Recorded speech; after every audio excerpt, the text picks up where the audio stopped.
Hello, humans. Hello, humans. Hello, humans of the world. It's me, Ellie Krug with Ellie 2.0 Radio on AM 950. Talking to you from the Twin Cities, where it is the middle of June already. Hooray! Summer solstice right around the corner, literally. We have a great show today. The big interview is with Jessica Meyers. She is from Sioux Falls, South Dakota. She is an idealist who is taking on the Senate Majority Leader in the South Dakota legislature for the next election.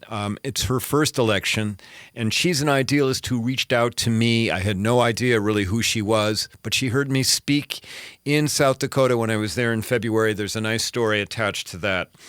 And in my C block, I'm going to talk about my work as an idealist. But now here in the A block, you know, I usually highlight a contemporary or historical idealist, but today I'm going to take some radio host license, and I want to talk about disparities in Minnesota.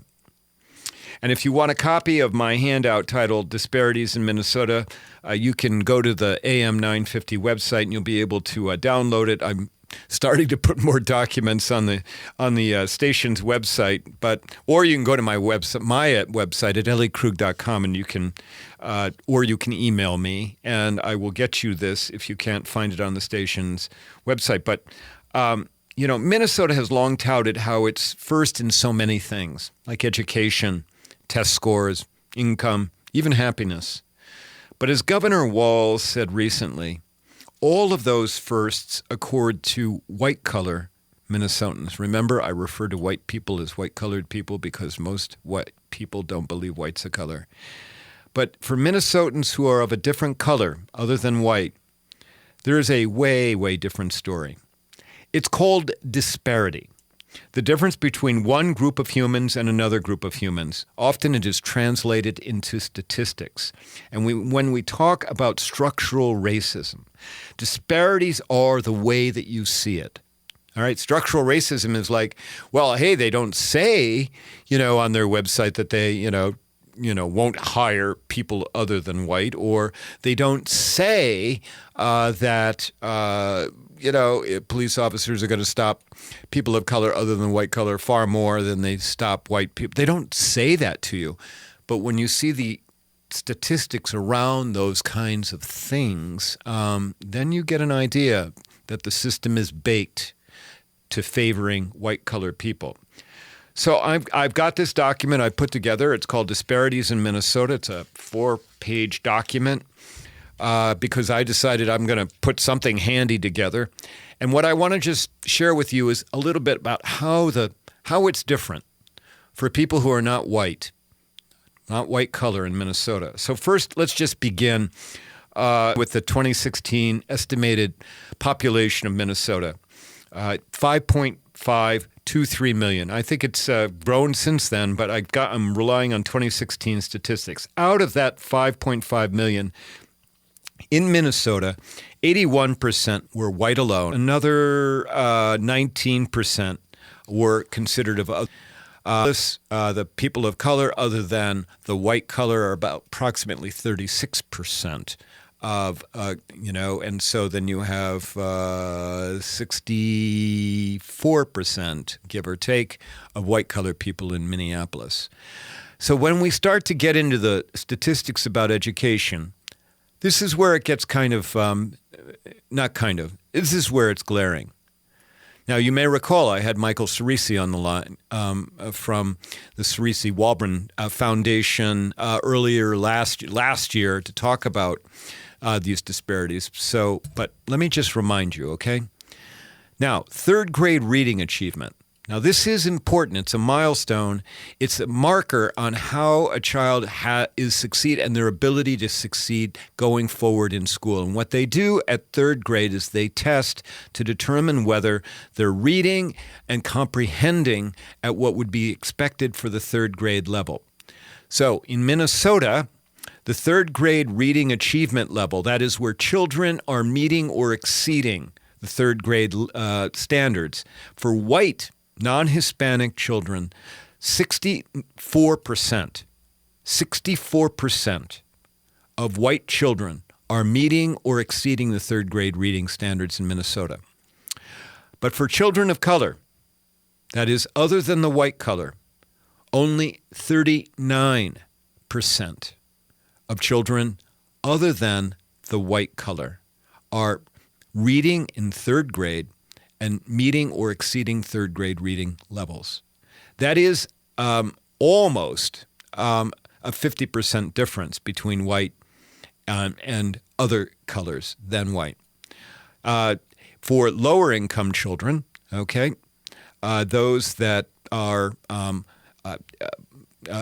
near or slightly above the federal poverty guidelines, 40% of lower income children, only 40% are reading at third grade levels.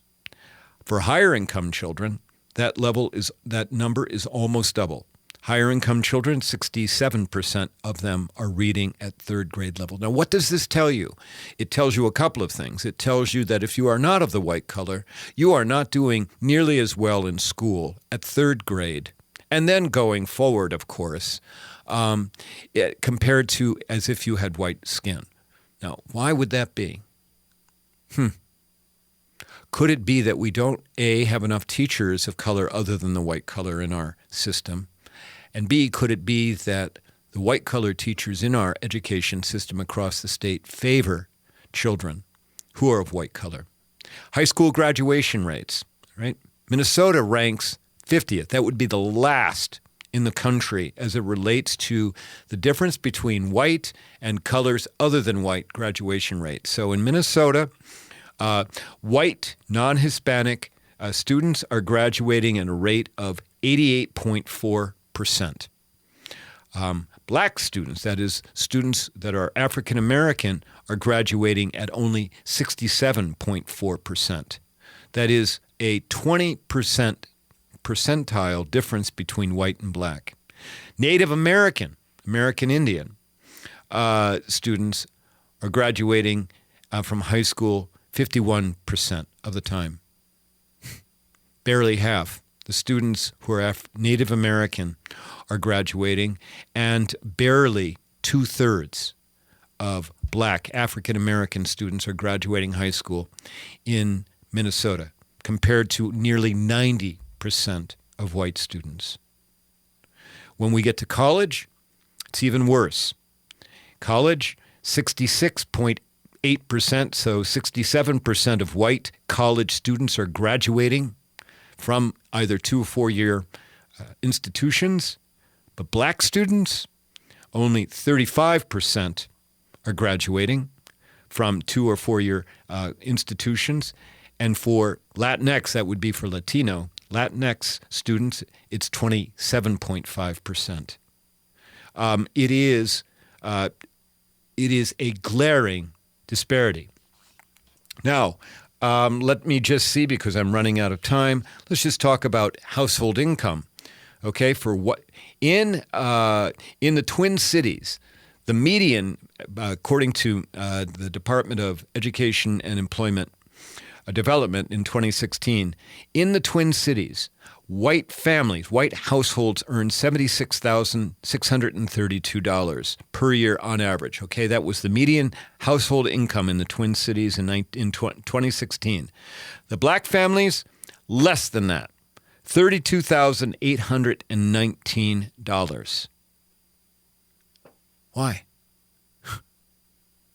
Because employment opportunities for African Americans in the Twin Cities are way different than they are for white-colored people. The poverty rates for white families in Minnesota is 6.5. Excuse me, in the Twin Cities is 6.5%. For black families, it is almost 6 times as much. 32% of black families in Minnesota live in poverty, compared to only 6.5% of white families. You're getting an idea here, aren't you?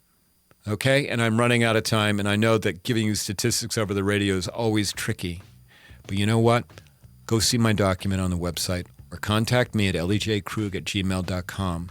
I will share the document with you. These are numbers. These are things to chew on. and they tell the story about how the system is so different in Minnesota if you do not have white skin. So, okay, when we come back, we'll do the big interview with Jessica Meyers. Thanks. Brending Electrolysis on Grand Avenue in St. Paul has been a leader in permanent hair removal for people of all skin types and backgrounds for over 30 years, celebrating diversity and priding themselves on finding the right treatment plan for each client's individual needs, regardless of race or gender. Services include electrolysis, body waxing, facials, microneedling, and permanent makeup. Book your 60-minute complimentary consultation, including a 15-minute treatment today for beautiful, lasting results. Visit brendingelectrolysis.com. If you're looking to save money on your home or building improvement project, check out Better Futures Minnesota's reuse retail warehouse in South Minneapolis. We carry salvage building materials such as cabinetry, flooring, plumbing fixtures, appliances, lighting, and more, saving you money and saving the planet by keeping these items out of the landfill, by giving them another life. Selections change daily, and we also take donations. Go to betterfuturesminnesota.com and look under Reuse Warehouse to learn more. Let us know AM 950 sent you.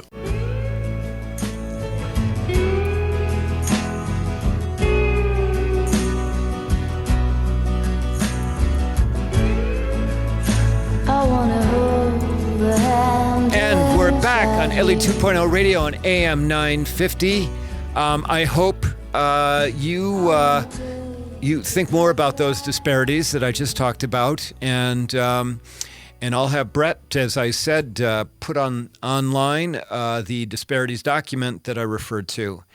Now, we have, as you know, I try my best to always have a big interview with someone during the show, a big interview with an idealist, and I am thrilled that we have on the line a woman named Jessica Meyers, who is from Sioux Falls, South Dakota. Jessica, are you there? I am here. All right. Well, Jessica, welcome to Ellie 2.0 Radio. I am just absolutely thrilled to have you here. Oh, thanks for having me today, Ellie. You're welcome. So, listeners, a little bit about Jessica. Okay, so first of all, just so you know right off the bat, Jessica is a candidate for the Senate in South Dakota in the legislature. She is taking on the leader of the Senate. Do I have that right, Jessica? Yes. Okay, all right. So the Senate leader, and just so everybody has an idea about you, you native to South Dakota. You graduated from South Dakota State University in Brookings, married your high school sweetheart. Two of you moved away to New York and Chicago for 10 years, but then you went back to Sioux Falls, where you live right now. You and your husband's a high school counselor. You work in placing therapist in therapeutic in medical settings, and you have three daughters ranging from fifth grade all the way up to high school senior. Jessica, you know me because I spoke in South Dakota back in February. My listeners have heard about that trip, probably ad nauseum, but you were in the audience when I spoke. Do I have that right? Yeah, I am a part of the Transformation Project, which is a nonprofit in South Dakota that is a trans youth advocacy group, and I had a very minute part in bringing you in. But wow, what a day! Well, and that's right. And listeners, you may recall that I had previously Susan Williams on the line, someone I met in South Dakota that helped get me to South Dakota to speak. And you may remember the backdrop of all that was that the South Dakota legislature was working to enact a bill that would criminalize health care and therapeutic care for transgender youth, anyone under age 18. And luckily, that bill got defeated. Jessica, let's tell us a little bit, will you, first? What's the landscape and the political landscape in South Dakota right at the moment? Well, I will say, as most of the country, we are in a bit of change. We just had our primaries last Tuesday, and although the country sees us as a bright red state, I will say change is on the way, which gives us hope. Being a Democrat in South Dakota is is not for the weak of heart. I will share that.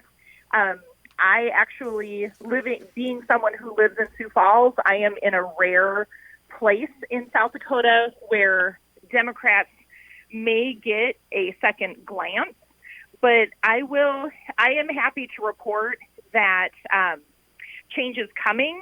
The Democrats are having a very small foothold.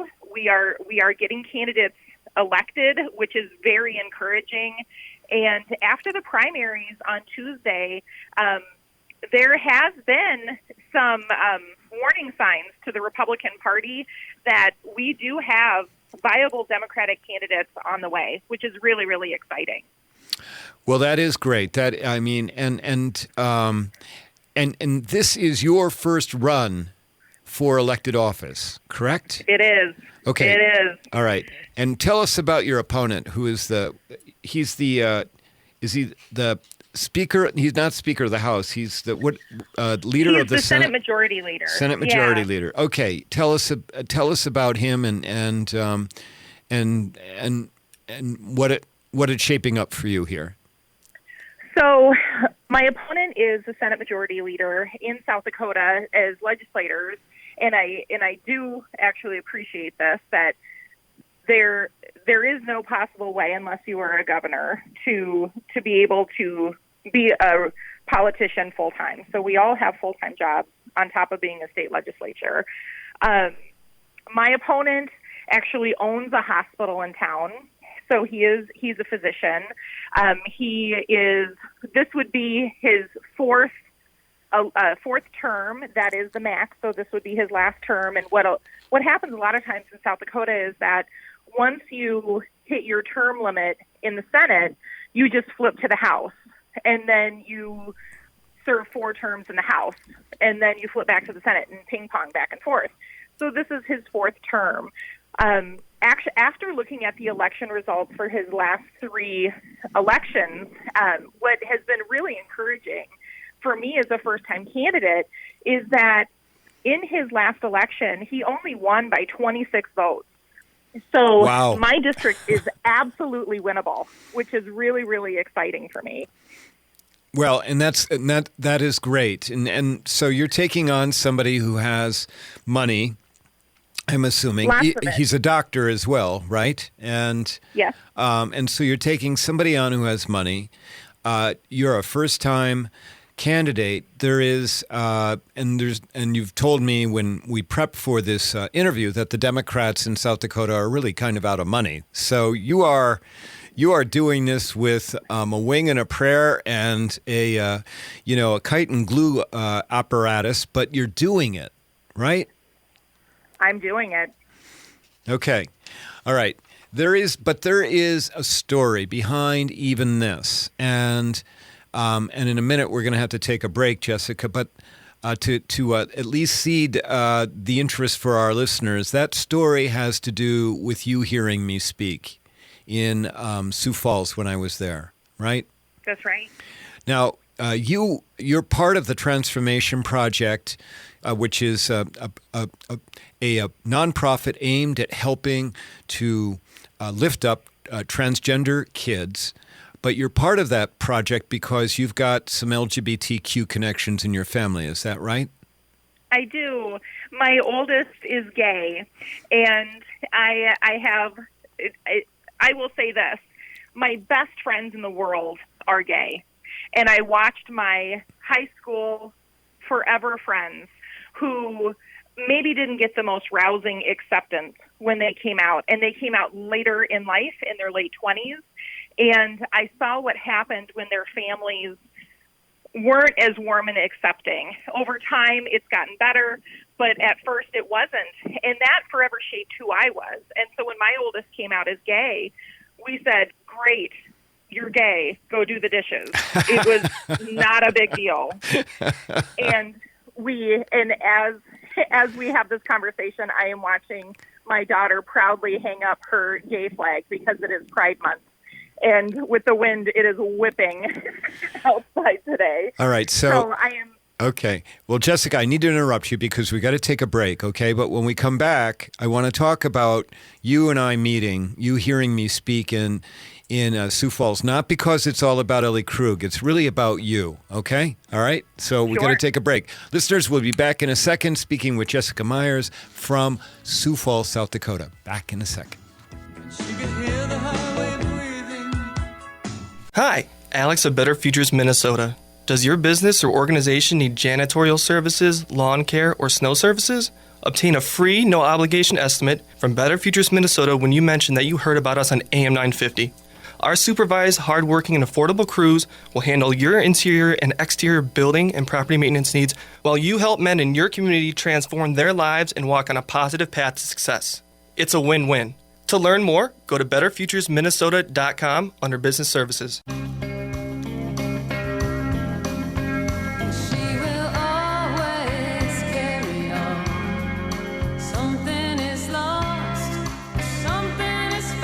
And we are back on Ellie 2.0 Radio on AM 950. You're listening to me, Ellie Krug, and I have been interviewing Jessica Meyers from Sioux Falls, South Dakota. She has thrown her hat in the ring to take on the Senate Majority Leader in the South Dakota Senate. She is a first-time candidate, first time running for political office. Jessica, before we took our break, we talked about the fact that you heard me speak in Sioux Falls in February. You were in the audience, right? I was in the audience.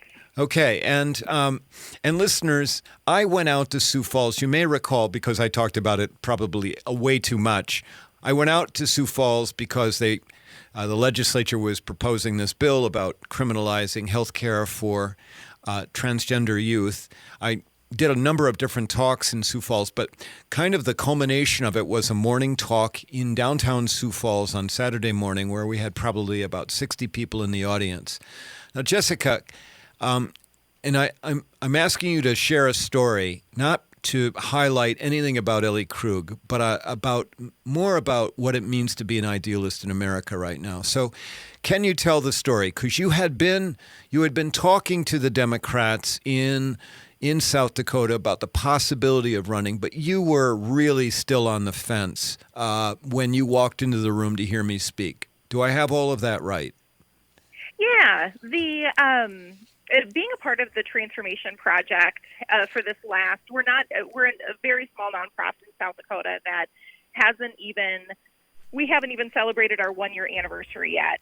But with my involvement with our nonprofit and seeing House Bill 1057, which was the hate bill, essentially, that was going after any kind of medical services for trans youth, it really ignited a passion in me to get more involved.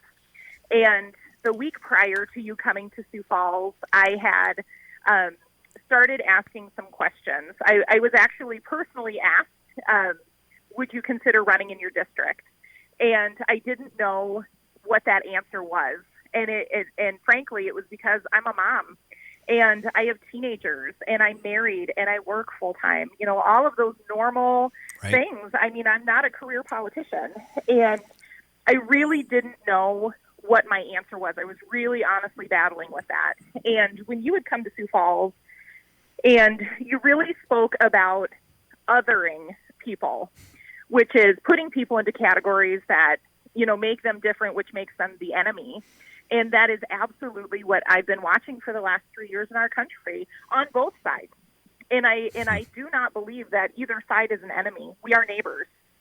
And in your speech, you had shared, it was during the question and answer, and it was just a statement that wasn't planned. It wasn't a part of your presentation. It was really just, it came up in the Q&A, and someone had started talking about politics, and you had said, if you can do anything to get involved in this next election, please do so. And that just struck a chord in me because I looked around this group that was in your presentation, and I saw young people. I saw people that were their entire lives marginalized and would never have the opportunity to run for a political office. We saw a couple there that were actual retirees that their Minnesota out-of-state daughter had sent them there just to learn. And I thought, oh my gosh, who in this room has the ability to run or has the courage to run? And I knew that my children and my husband were on board, nervous for me, but on board. And it was in that final conversation that I had solidified it in my heart that I was going to do my best and run for political office. Well, and Jessica, again, it's not all about me, but I wanted to have you on the show because of the idea of how we ripple to each other, right? You know, we can ripple in very positive ways or we can ripple in negative ways to each other. And it's really, really important at this time right now where we are in our country that we ripple in ways that cause new people with new ideas, with new energy to be stepping up, trying to change the way the system is. And I'm so heartened by the fact that you are doing that. Thank you. You know, I look at, when you talk about rippling, I look at it a couple different ways.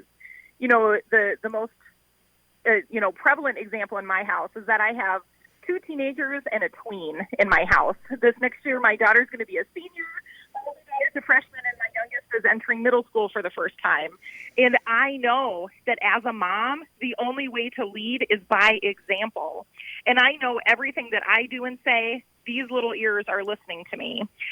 Now, if you take that to the what our state legislature looks like in South Dakota, a lot of the legislators are my parents' age and older.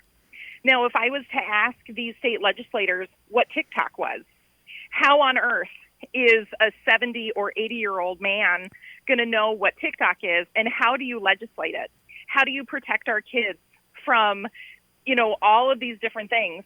I actually think that teenagers could teach them so many things. But when it comes to policy and procedures, I don't think that my parents' generation have any relevant knowledge when it comes to legislating education policies for my generation or for my kids' generation. Right. Well, and in fact, your opponent in the election has school-age children, but they go to a private school, not a public school, and the person you're taking on, the Senate Majority Leader, he sits on the Education Committee for the state. Do I have that right? That's right. That's right. I really feel like if you are going to sit on the Education Committee, you should be using the product. I am married to a high school guidance counselor in South Dakota, and through actually the wonderful thing that I was able to see through this quarantine is only by osmosis in my house is how hard the counseling staff in his high school work to make sure that kids are staying on track, that they have access to the homework if they don't have access to internet. Right. I mean, it's a basic need. How do you upload something to Flipgrid and submit it for your grade if you don't have internet at your house or you don't have a laptop? These are the basic things that our kids need. And when you're sending your kid to private school, you don't know firsthand that that's a concern. Right. And again, it's about having a state, a community represented by the people who are real in the community. And I think that for our country as a whole, where you are at the vanguard of major change that's going to happen in our country. Jessica, you know that I ask everyone who comes on for the big interview what makes them an idealist, and you are quite the idealist. So how did you get here? How did you get to be the person that you are, that you were willing, to never, ever run for political office before, willing to take on one of the most powerful politicians in South Dakota? I grew up on a dairy farm in the middle of the state, and we worked hard. And I was doing chores at the age of 7, and my story is not unusual when you are coming from an agricultural area. And the one thing that my parents said, they were never political. They may have had an opinion, but they weren't actively political in the process. But the one thing that they told my sisters and my brother and I was, if you work hard, you can be whatever you want in this world. And I remember when I was little, I would say, I want to be an astronaut. I want to be the president of the United States. Back in the 80s, those were bananas things. But my parents would say, if you work hard enough, you can do it. And that cemented in my heart that I believed I could do whatever I put my mind to it.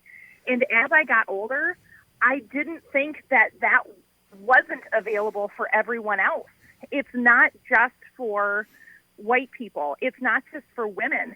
Everybody should have that right, that if they work hard enough, they should be able to be that. And I never stopped believing that. And now that I'm in a position where I could have some influence on that, I want everyone to have that right. I don't want money to be a barrier. I don't want education or access to basic needs to be a barrier for people to maybe not pursue the dreams that they so desire. And that ripples into everything: college education costs, applications, clothes to wear to an interview, all of those things. I believe everybody has the right to try to be whatever they choose. And I'm going to fight hard so everybody has that ability to make the right decisions for themselves. Well, and you lived, and we have just about a minute and a half left. You lived away for 10 years in New York and Chicago, and then went back home. That follows a pattern that I had because I had lived in Boston and went back to Iowa.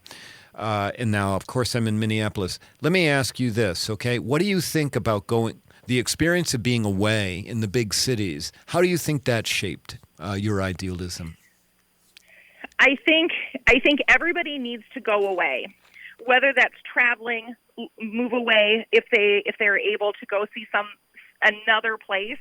It really puts into perspective what you came from and who you are, and it also allows you to get out of yourself, especially when it comes to small towns.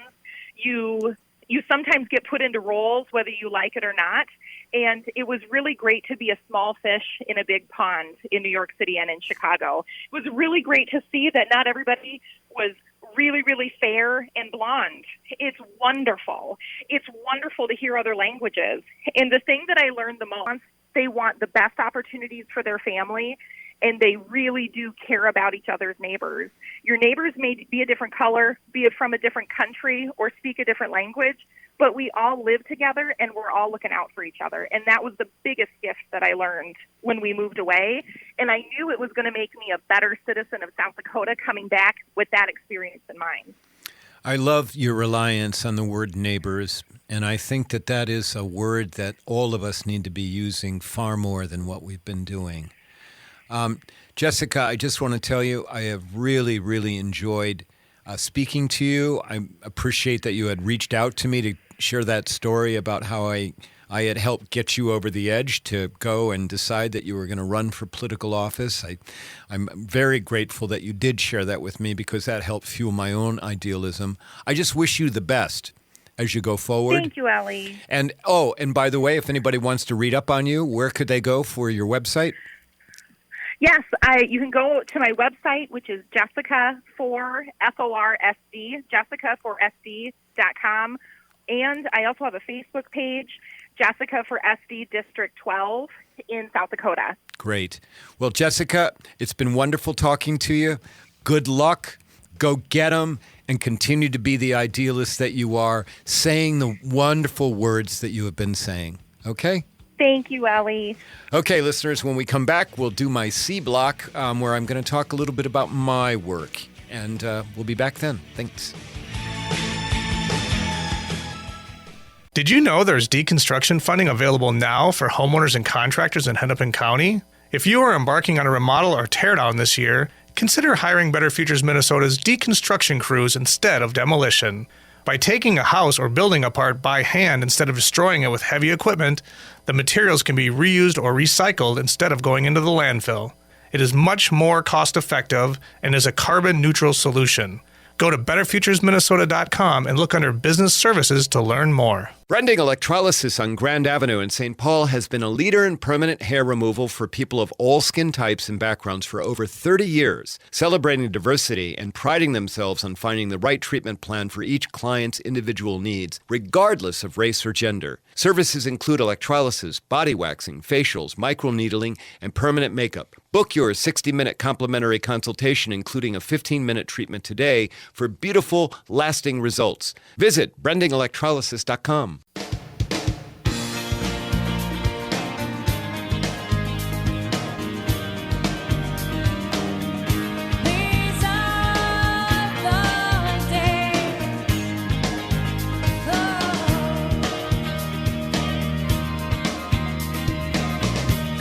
And we are back on AM 950, Ellie 2.0 radio.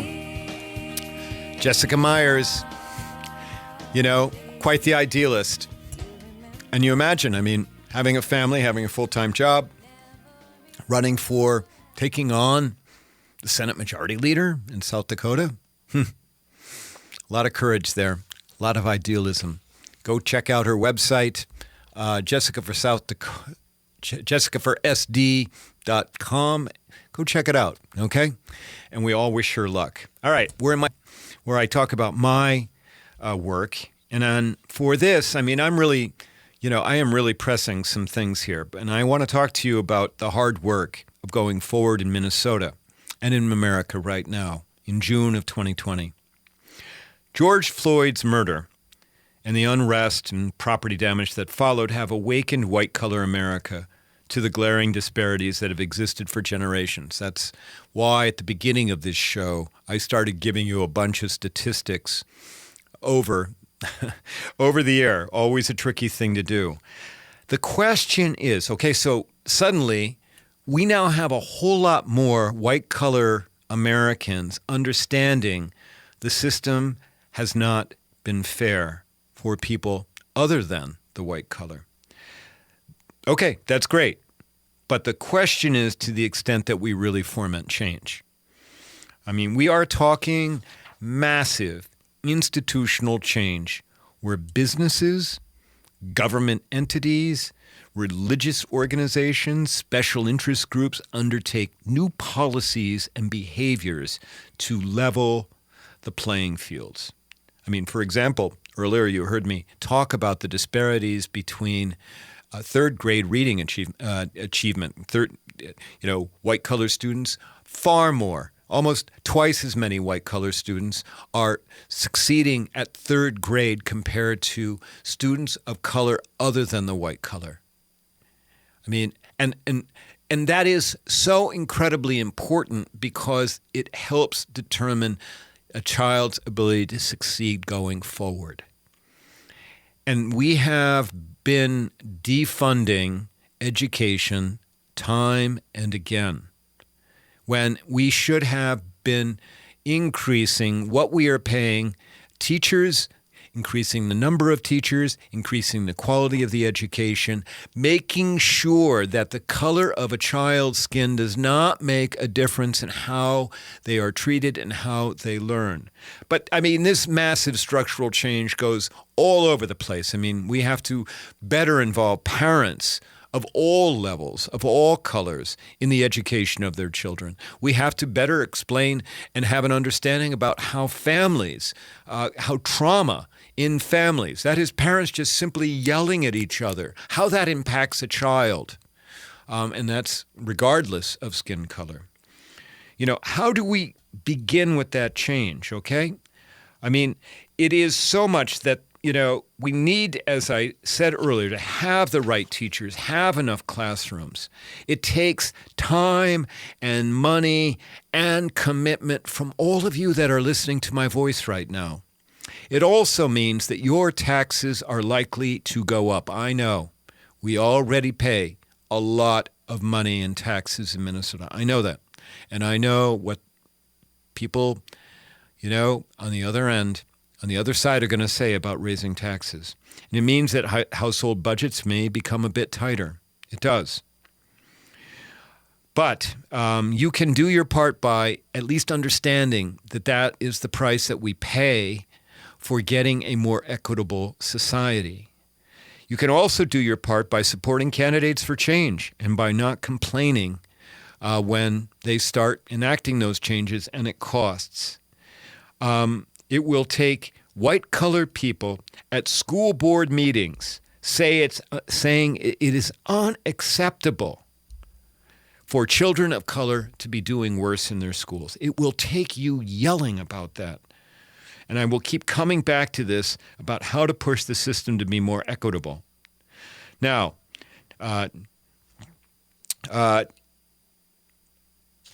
if you want to know more about what I'm trying to do, you can go to elliekrug.com, okay? And there's a menu item called Projects where I've put out a 10-point plan on how to change the diversity and inclusion landscape. I've also created a plan for the creation of a Truth and Reconciliation Commission in Minnesota to bring into light why it is across this state that white color skin is favored over all other skin colors. We have never had that conversation in Minnesota as Minnesotans, nor have we ever heard from the people who have been affected by that preference. But there's one more thing that you can do. You can keep your eyes open and speak up. Many of you know I live in downtown Minneapolis on the 12th floor of a condo building. Kitty corner from my building is a new construction project to build a 17-story apartment building. For weeks now, I've taken note that the entire construction crew for this 17-story apartment building is white color. Not a single, as far as I can tell, a single person of color other than white working on this project. I mean, there must be 24 people. In light of everything, I finally decided to do something about it, in light of what's been happening in our country. I took a couple of photos from my balcony of the workers, and then I tweeted, "Hey, X company." I'm not going to name the company. I don't want to get into that. Not at this moment, at least. Maybe I will someday. "Hey, X company, how is it that in a city that is 36% persons of color, you have what appears to be a totally white construction crew? Question mark. Think differently." That tweet only garnered 3 likes. But later that day, I got an email from the construction company's diversity director saying there's a shortage of people of color in the trades. It's not even 5% of construction workers in the Twin Cities, and I'm assuming most of this is union people, are people of color other than white. Not even 5%. That is in a city in Minneapolis where 36% of the population is people of color. In essence, the construction company wanted to say it's not our fault that we don't have enough people of color working on our job site.